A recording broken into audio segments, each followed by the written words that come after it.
Man, when you think of 2000s action anime, you think of a lot of things. Maybe Full Metal Alchemist comes to mind, Inuyasha, Samurai Champloo, Code Geass, Gintama, FLCL, Naruto, Bleach, One Piece, Fairy Tail, etc. and etc. And without a doubt, all of those are great action anime. But for some reason, I've noticed that a lot of people don't think of Scride.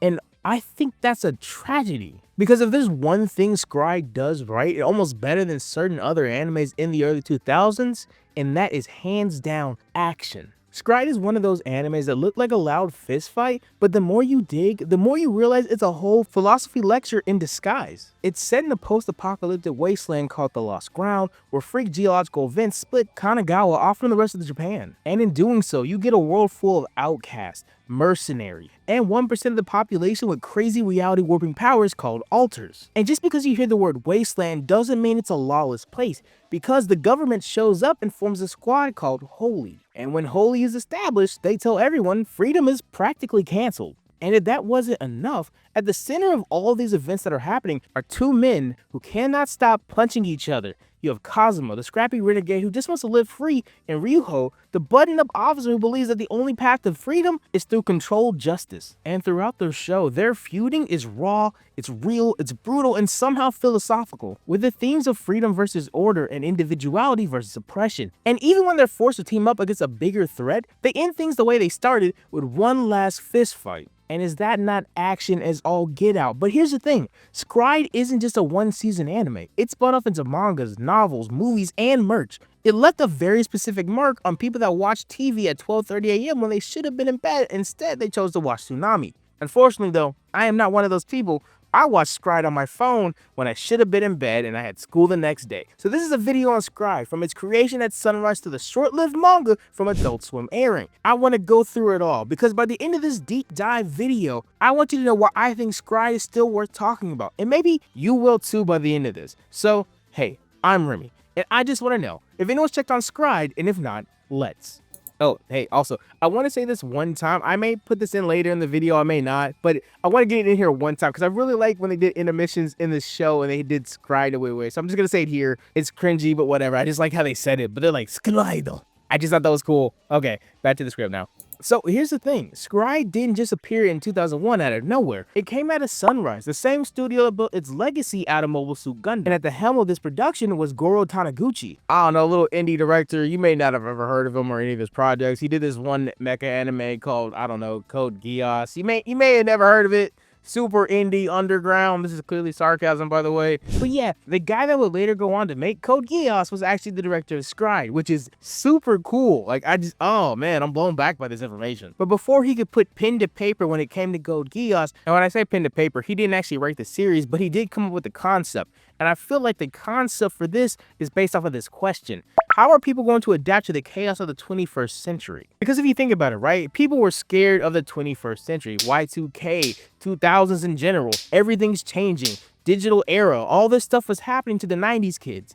And they didn't know what to do. And that's understandable. It was a new time, new era. Everything was changing. And well, for being honest, change is always kind of scary to some extent. And so to combat this, he came up with a concept for a show where people were forced to deal with the change whether they want to or not. The introduction of alters into that world changed the world. And there's one side trying to control that change by enforcing heavy laws, restricting abilities, putting chains on people that are embracing the change, as in the natives, versus the holy alters that are trying to grasp onto this world that doesn't have to acknowledge the change that's happening. So no, conceptually, this is not just another superhero shonen powered punch fest. I mean, it is, don't get me wrong, but there's a little bit more there. And that more is about survival, power, how far you're willing to go in a world that changes around you. And to bring that vision to life, he teamed up with Yosuke Kuroda, a writer known for his sharp, high-energy scripts.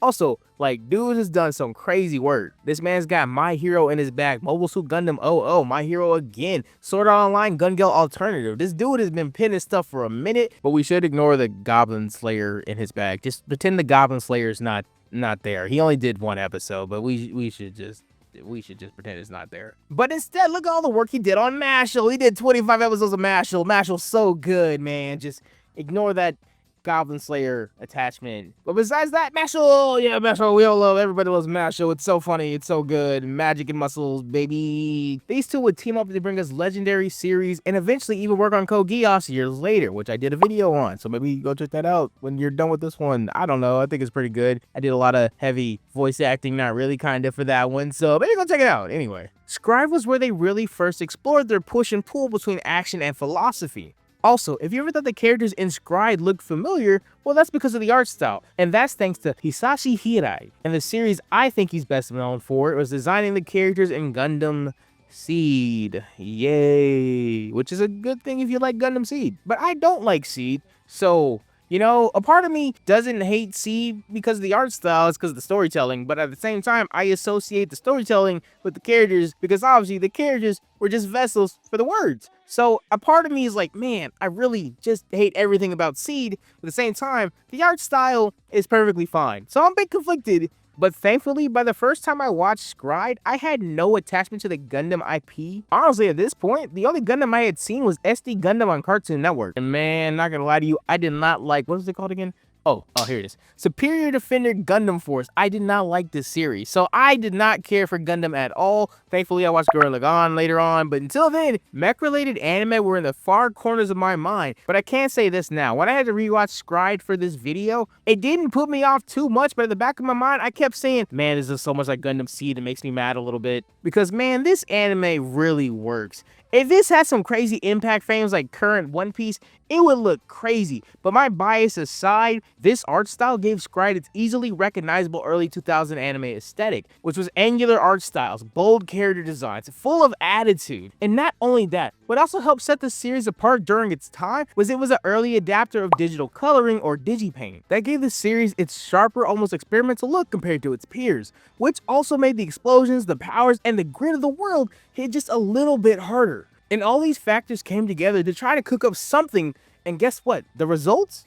Well, actually, Scribe never hit Gundam level mainstream success. I mean, obviously you know this, but still, it hurts to say. But what it did do was carve out a serious niche. Enough that in 2011, Sunrise brought it back with Scribe Alteration, a two-part anniversary film with remastered visuals and even some brand new footage. Not every anime gets this treatment, well, unless it's built a dedicated fanbase, and Scribe, if you couldn't tell, has exactly that. And if you thought it was only an anime, if you thought it stopped just there, well, let me tell you something, it doesn't. And in the manga, well, it's a little bit different. So if you couldn't tell from that little bit different thing I just said, here's where things get a bit interesting. While most anime adaptations start off as manga, Scribe, well, actually flipped the formula. The anime came first in 2001, and almost immediately after its premiere, a manga version began serialization in Weekly Shonen Champion, with the writing still being done by Yosuke Kuroda, but this time, the drawing was done by somebody different. This time, the art was done by Yasunari Toda. And as for the manga, it ran from 2001 to 2002. But make no mistake, this was not just a beat for beat, bar for bar kind of manga adaptation. They changed some things. For lack of better words, the manga is less of a companion piece and more like an alternate universe, leaning more into the exaggerated art style with weirder powers and just JoJo energy. And I know that doesn't make sense without context, but here's some pictures. Tell me when you see these pictures, you don't think of JoJo Bizarre Adventure. And I know I'm not bugging. I showed some friends and they said I wasn't bugging. This screams JoJo, and it's messing with me on some levels, man, because I can't see JoJo's and Scribe in the same vein, but now I can, and it's just like a weird crossover I never knew I didn't want. But here we go. We got the crossover I never wanted. But besides for me having weird issues with the art style, which isn't bad by the way, it just messes with me a little bit. A lot of the core themes from the anime don't really cross over to the manga. Like, oddly enough, a lot of nuance is lost in translation. And I can only assume that's just an editorial choice, but it's really weird to read the nuance between Kazuma and the rest of the cast, and then you go to the manga and it's like slapstick, but then after the slapstick's done, it goes straight to black and white, like villains being extra villainy levels of evil, and it's like, all right, wow, you're bad. Like, there's no justification for how bad you are. You're just a bad person. All right, cool. And then there's the changes to the alter system. While in the manga, it's played up more as a body horror rather than in the anime where it's kind of like, oh, cool, sci-fi magic, psychic powers or whatever. In the manga, it's really treated like some dark stuff. Like, there's a couple of scenes where people just get mutilated, lose limbs, loses chunks of themselves. It's definitely a choice that was made when it came to the manga. Was it a good choice? Was it a bad choice? I will leave it up to you as a viewer. If you're interested, please go find this manga or read it. And tell me what you think about it in the comments. I'd love to know how everyone feels about this manga. Myself personally wasn't the biggest fan. The humor definitely took me out, and the paneling was kind of weird, so to speak. But if you like it, let me know in the comments. I'd love to see your opinions on it. That being said, this resulted in the story characters and the anime characters being completely different in multiple ways. Some characters have different storylines. Some characters are just darker overall. There's also shock value moments. There's also a lot of fan service and awkward sexual content. If I'm being completely honest, this version of Scribe is definitely the chaotic little brother to the anime that we don't really talk about at the family cookouts. We know he's there. We love him to some extent. But at the same time, you know to lock your cars when he's around. With that being said, in my opinion, I don't think the manga was that big of a hook for the series. So that leaves me wondering, what exactly drew so many people to this franchise when it was coming out? And honestly, I'd have to say the studio and the character designs. So Scribe may be remembered for its non-stop fights. Granted, it should be. But the visual identity of the series is just as important as punching people. Well, at least, you know, to me, it is. I think art's pretty cool. Art major here. Kind of don't want to flex that, but art stuff. I like art. Anyway, as mentioned earlier, the human character design was done by Hirashi Hirai, the same artist who would later go on to work on Gundam Seed, which explains why if you squint hard enough, you might see Kazuma and Kira are distant cousins who just went down very different career paths. But that aside, where the show really starts to flex its creativity is with these alter designs. Look at these, man. These alters are experimental, physical manifestations of willpower, and they all look super weird, but like in a cool way, but like weird. And the really cool thing is, every one of these alter powers are personalized. There's not copy and pasting abilities. There's no same colored beams. There's no same colored altered abilities. Every one of these are super unique. And by the way, all alter abilities fall into 3 categories. You have harmonizing alters like Kazuma's Shell Bullet, which, normally fuses with the body. You have independent alters like Riho's Zetsui, which also acts as a separate entity. And then you have controlled alters like Biff's Hammer, which I know you forgot Biff, because everyone forgot Biff. He shows up here, and, we don't like this guy. He's kind of a jerk, but still, he has a controlled alter, which looks really cool. But the cool thing about alters are they're not limited to that one initial form. Take Kazuma, for example. His Shell Bullet starts off as a cool iron gauntlet that has 3 shots. But as he grows throughout the story, his alter ability grows with him. It evolves into fully golden armor. And, not the biggest fan of the full golden armor fit, not gonna lie. Not my favorite look. I've seen cooler golden lions. But this is cool to some extent, but it is proof that he's developed through this story. But on the other side, you also have Ryuho in his Alter Zetsui. It's elegant, but also unsettling, like Chucky or something, little Chucky doll with bondage gear on. Not the biggest fan of the initial design, and then eventually when it evolves into the weird dragon-esque mode, and okay, full disclosure, I don't know if you'd actually call it a dragon, but it's dragon-esque. It's got the whole snake tail part, so dragon? I'm reaching here, but you get what I'm saying. It's weirder, but it's not as weird as his base form with the half face. And then his final form, actually pretty cool. Not the biggest fan of the shoulder pads, but overall, still pretty cool final form in my opinion. But then we get one of the best characters in the series, Stray Cougar's Radical Godspeed. Oh, this guy. This guy is peak. Oh my gosh. Just like, don't get me wrong. His ability, pretty straightforward. He's just fast and engines, and it's cool. But Straight Cougar, bro, A1 character. Love this guy. Another cool alter is Kaname's, right? Throughout the series, you don't really know she has an alter ability until it's revealed, and then it just kind of makes sense why she's always monologuing at the beginning or at random parts in the episodes. It's like, oh, that's just her ability doing what it does. That makes sense. That's really cool. And with cool abilities like this, you slowly start to realize that every alter tells a story. You don't always get an exposition dump when it comes to these abilities, and me personally, I think that's pretty cool. We don't need everything explained to us in a series, in my opinion, for it to be good. Don't over-explain things. You can over-explain things and ruin stuff. Look at Avatar, in my opinion, with Wan. I don't like how the Avatar's origins are, but that's a story for an Avatar video that may come out in the future.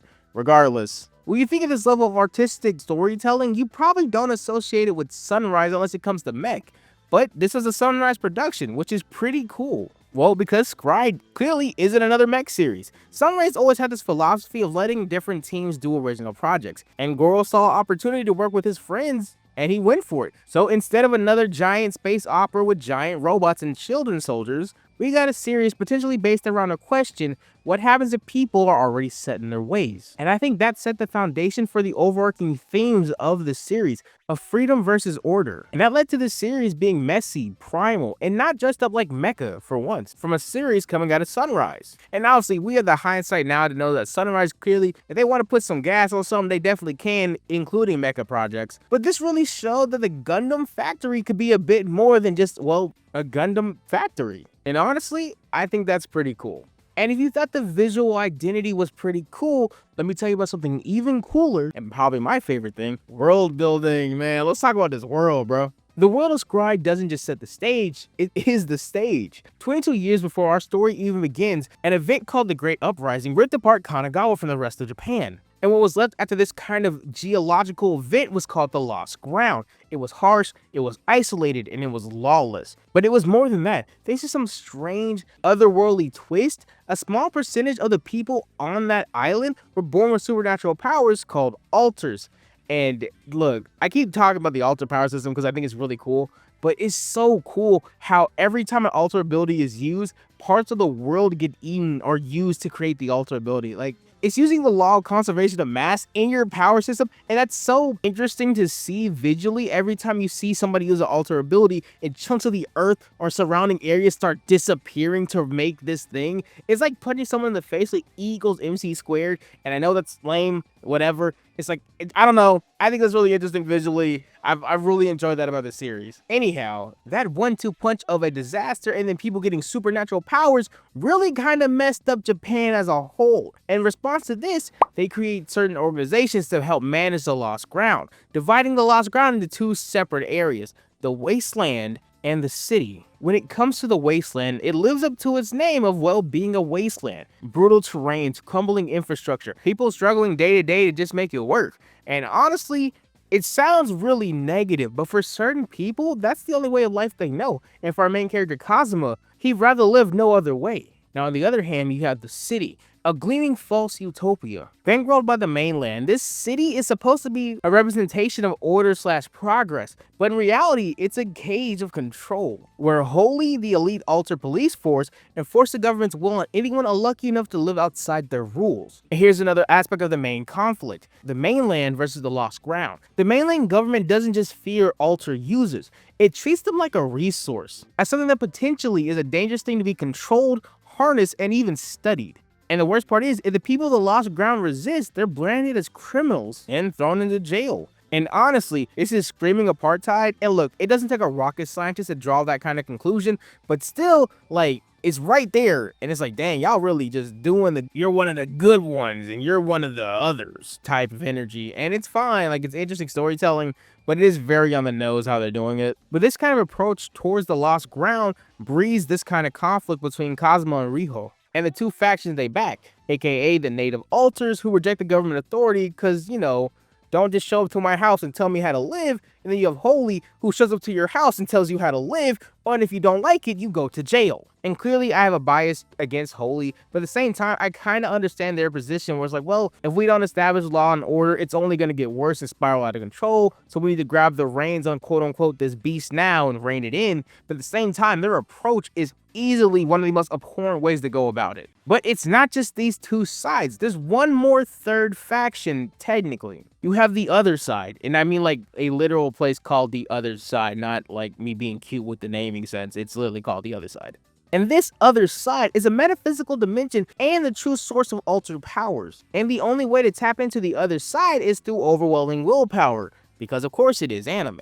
And it becomes both the ultimate weapon and the ultimate temptation for the rest of the series. Holy wants it because government, native alters stumble on it and just want it to not die, and the mainland wants it to control everybody. It's a whole thing. So yeah, the lost ground isn't just a backdrop, it's a giant metaphor and the springboard for this story to launch off of. The city screams order, the wasteland screams freedom. The other side whispers ambition, and caught in the middle of all of that is Kazuma Riho's clash, and not just with fists, but with their entire worldviews. And I've been talking about multiple characters throughout the entire video, So let's finally get into some of the characters that actually make this entire anime work. If you couldn't tell by now, when it comes to the beating heart of Scribe, it isn't just the wild powers or the chaos of the lost ground. It's actually the people that push the story forward by being just caught up in it, and the brutal philosophies they all bring to the table. First up, you have Kazuma. He's impulsive, hot-headed, and about as subtle as a chin check on a hot day. And as a native alter, he doesn't answer to anyone, and that's exactly how he likes it. His alter shell bullet starts off as a regular metal gauntlet covering his entire right arm, letting him deliver devastating punches, but it evolves into fully golden armor throughout the course of the show, basically turning him into a walking beatdown machine. And with these abilities, Kazuma fights to survive, sure, but more than that, he fights to stay free. Nobody can control him, not Holy, not the mainland, nobody, and he'll make sure it stays that way. So when he meets Riho and he humiliates him in battle, Kazuma doesn't just get angry, he becomes obsessed. This rivalry is a catalyst for the events that take place during this anime. And on some levels, if I'm just kind of being funny with it, you can really break this down to, I'ma get this run back, and not hell or high water is gonna stop me from getting this run back. And you know what?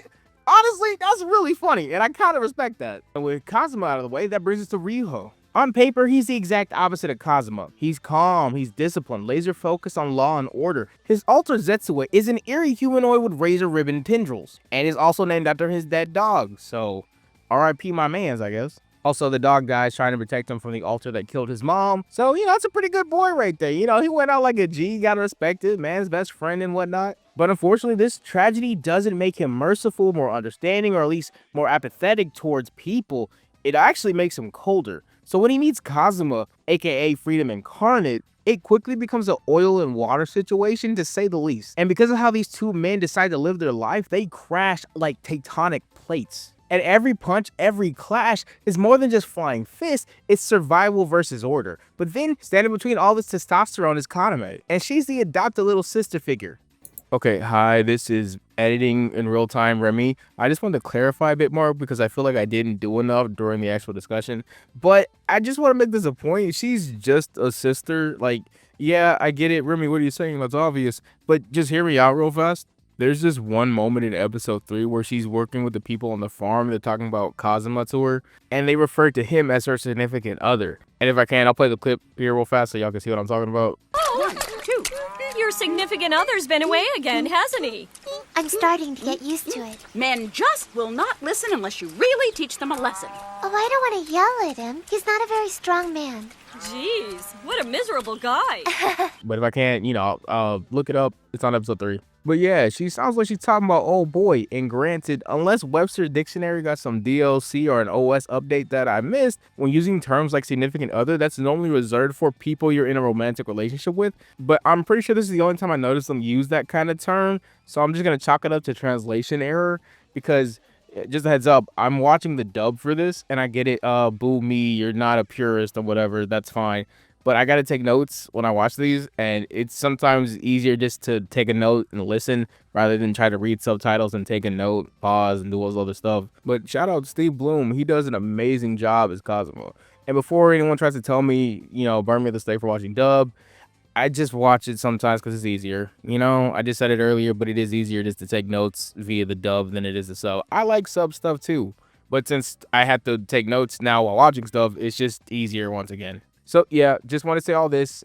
I wanted to say they're not a romantic relationship. I didn't really clarify it, so I'm going to cut out the part I had earlier that y'all just never going to hear. But yeah, I just wanted to get ahead of that before someone's like, well, aren't they significant others? Like, no, I'm just chalking it up to a weird translation error. Early 2000s translation was kind of wonky. It is mad early. So for everyone says, why do you sound different? It's like, what time is this? It is 1:48 a.m. I'm working on no sleep. So I just sound a bit tired. So yeah, that's it. We're going to go back to the extra script now. Okay, bye. She's cheerful and kind-hearted, and she's the only reason Kazuma doesn't lose himself during the course of the series. Because when she calls him Kazu-kun, which he pretends to hate, but he actually doesn't, in a weird way it calms him down. But granted, she does have a secret about herself. Her secret? She has power. She has an alter. A hidden alter that lets her sense emotions and thoughts of people around her. So she's an empath. And it's something that only goes stronger as the story unfolds. She's Kazuma's anchor and honestly the only thing that keeps him going full feral. And while these 3 characters are super important, this isn't a 3-character drama. We got a whole supporting cast and scribe, and honestly, some of these people are so cool they deserve their own spinoff, starting with Straight Cougar. Yes, that is his actual name, and yes, he's obsessed with speed. He currently works for Holy, but he is also the mentor to Kazuma and the guy who inspired the whole bullet fighting style. With his alter being radical good speed, it makes him move so fast he can literally bend space. Cougar is definitely the standout character out of all the supporting cast in my opinion. You just can't really hate this guy. He's not perfect, but he's also pretty hard to hate in my opinion. Then we have Mimori. She herself is not an alter user, but she is a scientist that studies alters. She works for Holy and is a childhood friend of Ryuho's. And what she does for the series is she adds a human perspective in all this madness, constantly reminding us that laws and freedoms aren't the only option. Sometimes empathy and reason, please reason, matters too. Also, there's Kamishima. My boy's got no powers, just grit, guns, loyalty, and a messed up car. He's Kazuma's guy on the ground hooking up with jobs and intel. And honestly, the kind of ride or die you want in the wasteland. And unfortunately, my boy was the ride, and then eventually he became the die part. Because, well, his death later in the series changes everything.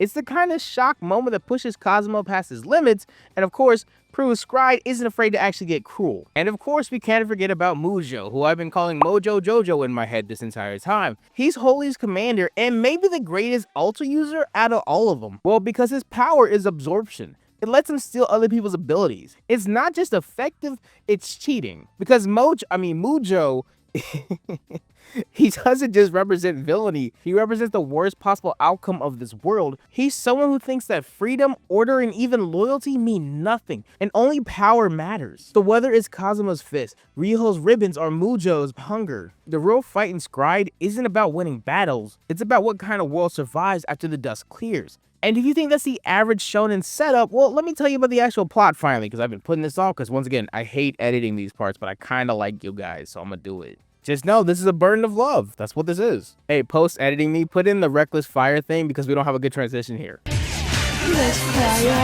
Okay, the story of Scribe isn't just about dudes punching each other with magic. Well, okay, it is, but it's also about ideology, grief, and what happens when freedom collides with order. We start in the Lost Ground, a wasteland ripped apart by a geological disaster and abandoned by the mainland. Here, our main character Cosmo scrapes by being a mercenary, using his alter's shell bullet to survive and protect his little sister, Kaname. But our main character Cosmo, he's reckless, broke, and stubbornly free. So when Holy, the mainland special police force, rolls up to quote-unquote keep order, Cosmo isn't exactly thrilled. Enter Ryuho. Calm, collected, and everything Kazuma isn't. With his alter Zetsui, he's a man on a mission, and his mission, well, is kind of personal. It's to track down the alter user who killed his mother, and to do that, he's willing to take out every alter user he can find, regardless if they're involved or not, and turns out, most people aren't involved, but he doesn't care. And this leads him to clashing with Kazuma for the first time.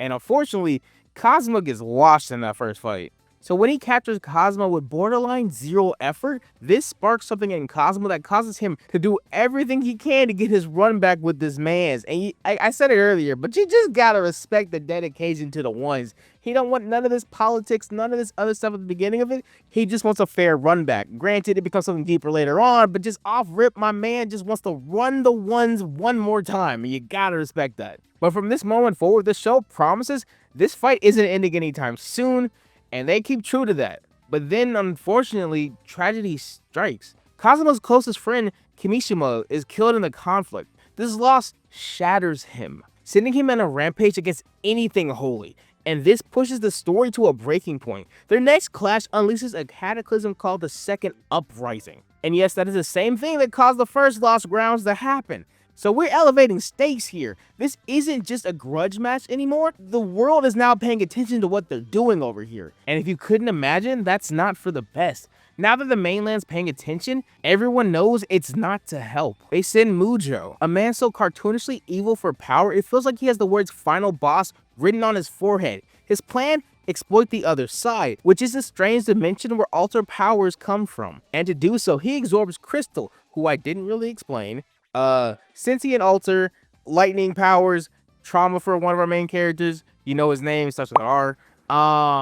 not really a bad guy, but not a good guy. He's just a force of nature in a sense. He's supposed to be a neutral being, but he causes more harm than good throughout the story, if I'm being completely honest with you. And that's because of his curiosity of being an alter and just having to exist. He has to absorb alter users to live, even though I don't know if he even knows what the concept of living is because it's an alter, but that's a whole other question for another day, and probably another YouTuber that's done this. So that's Crystal.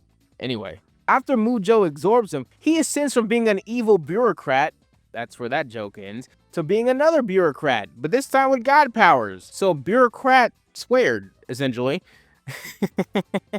That's stupid, whatever. So things go from bad to worse, and during that time, Ryuyo loses his memory and lives alongside the people he once hunted. And for the first time ever, he realizes that native alters are, wait for it now, drumroll please, add a drumroll editing me, are actually just regular people. Wow, who would have thought that they were just regular people living in the Lost Grounds? Who would have thought that?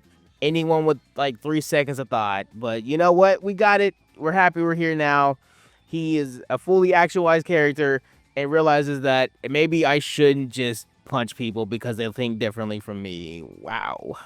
We love character growth. But now that that's happened, he eventually teams up with Kazuma. So, bitter rivals to begrudging allies. We love to see character growth on both parts. And this leads up to the final fight against Mujo. It's brutal, it's desperate, it's edgy, and it's the kind of anime fight that leaves you on the edge of your seat wanting more, grasping for air. But in the end, they managed to bring Mujo down, stop the mainland from consuming the lost ground, but these two guys are true to themselves to the end of it, bro, to this day. They had to run the ones one more time, and it's amazing. Because this time, there's no tricks, there's no powers, it's just throwing hands. And it's great. And unfortunately, though, the outcome is left unclear. You gotta love the 90s/early 2000s ambiguous endings. They love those tropes, and I hate them personally, but it is what it is. And yeah, for the most part, that's the story of Scried. It's pretty fun. Like, genuinely, it's such a fun story. And personally, I'm really glad my teenager self that stayed up way too late watching this on a stupid slide phone, because it's a slide phone with a keyboard built in it. I don't even know the name of that phone anymore, but it had a keyboard, and I used to go to youtube.com and type in Scried and watch part 1 of episode whatever. And I'm glad the younger me that watched this had pretty solid taste, because you know what? Watching it now as an adult, like, yeah, no, this is pretty good. Hands down, one of the best action shows from the 90s in my opinion. Easily a good ride through and through. It's not perfect. Nothing's ever perfect for everybody, but genuinely a solid show. Highly recommend if you're just getting into anime and you haven't seen it and you just found this video. I did spoil some things, not gonna lie, but there's enough context I left out where you could probably see this and enjoy the entire thing with fresh eyes. So please, if you haven't seen Scried, if you have some time, it's not a very long series, go watch it, treat yourself, do something nice for you, you deserve it. So with all this hype about the show, where exactly did this air in America?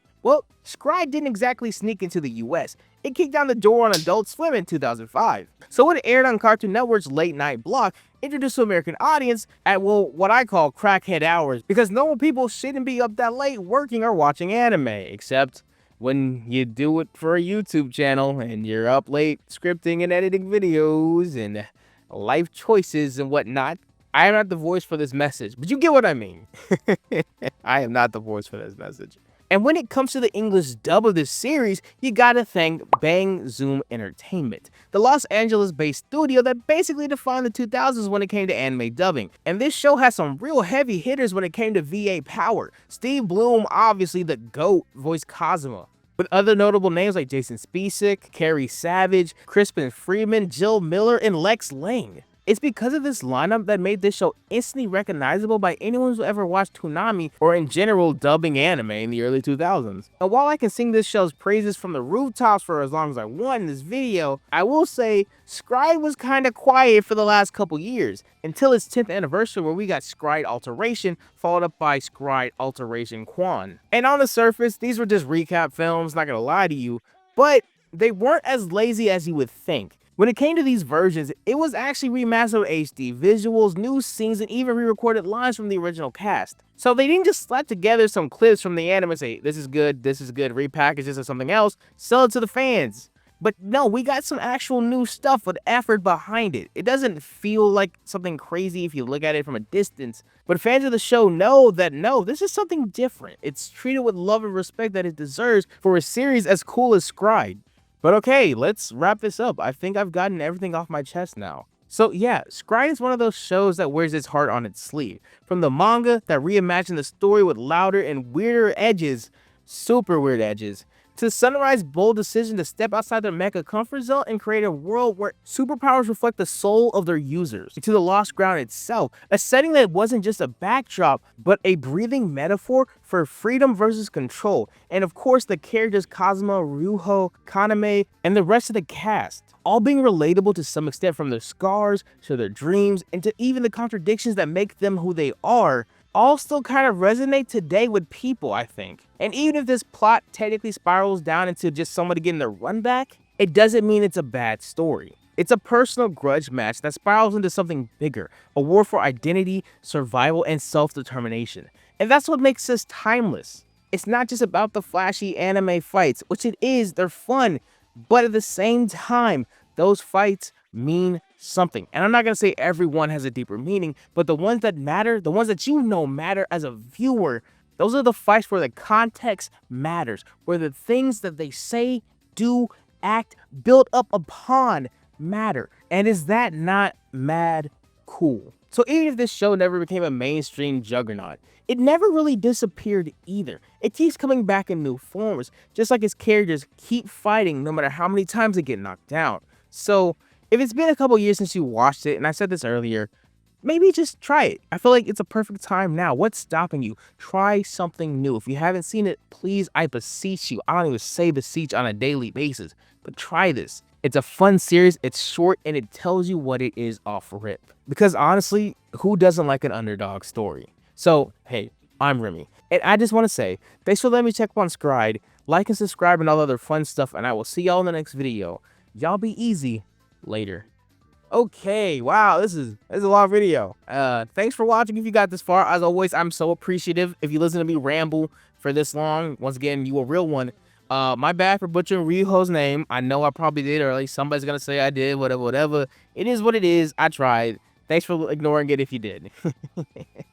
But yeah, also, by the time this comes out, I think we might have hit 5K subs. So, yo, you guys are great. Thank you. Like, what? Dog, we hit 4K like not even that long ago. I'm so proud of us. We did this. This is a thing. We don't have like a team name or whatever, but like, yo, guys, we did this. Thank you so much. Y'all locked in. Also, I just want to say this for the end because I didn't have a place where to put this earlier. The way they used to say native alter and like enter in this show just sounded like some slurs. And I thought that was like, and I shouldn't say this is funny, but I kind of thought that was funny. They just go like, you native alter. And I was like, yo, man, you kind of put some angst in that word alter right there. I don't know if you can say that. It was just one of those things I kept thinking every time they said native alter, bro. I'm like, that just felt personal. But yeah, that's it. This comes out, we have 5K subs. Thanks for 5K subs, guys. You're amazing. New video coming soon, obviously. We're gonna keep up this momentum as best we can. Once again, like and subscribe, all the fun stuff. I will see you guys in the next video. Don't forget to hype the video if you're on mobile. That matters, I think, somehow. Algorithms. Okay, I'm out now. Bye.